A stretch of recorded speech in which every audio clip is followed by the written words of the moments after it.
Hey, what's up, guys? I got a quick review for a movie I just checked out like 2 days ago called Mermaid Lake of the Dead, put out by Scream Factory, and I think this is like their original movie or something.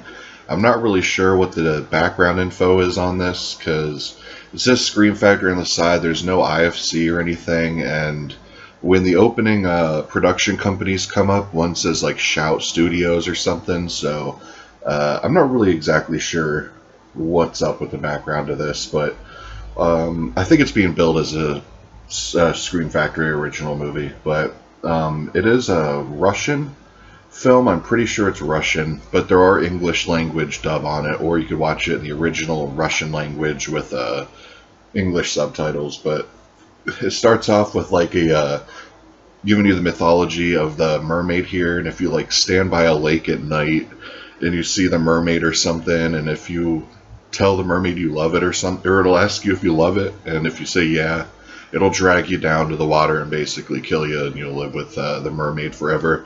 And if you say you don't love it, the mermaid will basically kill everything you do love and all that. So it sets up this really cool mythology, and it shows this guy, and he loses his wife and everything to this mermaid in the very beginning opening shot, and then it flash forwards like 10 years later or something, and or it's more than 10 years later, but it flashes forward, and you're following this kid, and he ends up going to like this lake house to party and all that before this like big swim meet, and he ends up running into the mermaid, and he tells it he doesn't love it, so basically all his friends and his girlfriend are in danger and all that. So the whole movie you're kind of just following this kid hallucinating, seeing the mermaid around, and the girlfriend has to try to basically get him out of this problem pretty much. The movie was pretty good. It was okay. It was better than I thought it was going to be. The ending was kind of lame a little bit to me, but it is what it is. Just a minor gripe. There was a lot of atmosphere I really dug in this movie. I thought the scenes around the lake looked really cool, had like a creepy kind of feel to it. The mermaid didn't look cheesy at all. That was my biggest worry, was I didn't want some CGI riddled kind of mermaid. So there were some scenes where the mermaid actually looked pretty freaky. There's like a scene where there's this big house and it's all flooded in the basement, and you kind of see the mermaid in the basement, and it looked pretty good, where most movies like this, they'd use too much CGI and it would look really goofy, but I give them props on keeping this a really serious tone. I thought the acting was pretty good on all fronts. No one really stuck out. I did watch it in the English dub because it was late at night. I didn't feel like looking at subtitles and everything, so I watched the English dub. It was okay.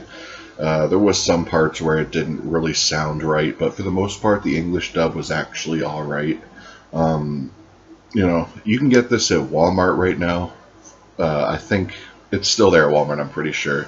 Got this for like $10. It's worth that. I don't know if I'd pay $20 or whatever for the Blu-ray, but if you're at Walmart and you see it there, it's definitely worth a watch. But yeah, there's not really much more I can say about it. There's no features at all on this thing. The picture looked okay for a DVD, but it's a quick, cool watch. I mean, it's like the equivalent quality-wise to like the Scream Factory chiller movies, like Animal and Dark Hall and Dead Souls and stuff. So if you like those movies, I definitely recommend picking this up because it kind of fits in that same wheelhouse. I mean, it's only 87 minutes long, so it's over pretty quick. Now, oddly enough, every Scream Factory title like this has had like a reverse cover or something. This has no reverse cover. It actually comes in a black case, where most of them come in clear cases, so it's kind of strange to me, but whatever. So yeah, this was just my quick review on this movie. Definitely worth a watch just to see it. I've seen one other mermaid film on Netflix years ago, and it was terrible. So it's safe to say this is the best horror mermaid movie. I don't know if there's any more besides those two, but yeah. Anyways, guys, peace.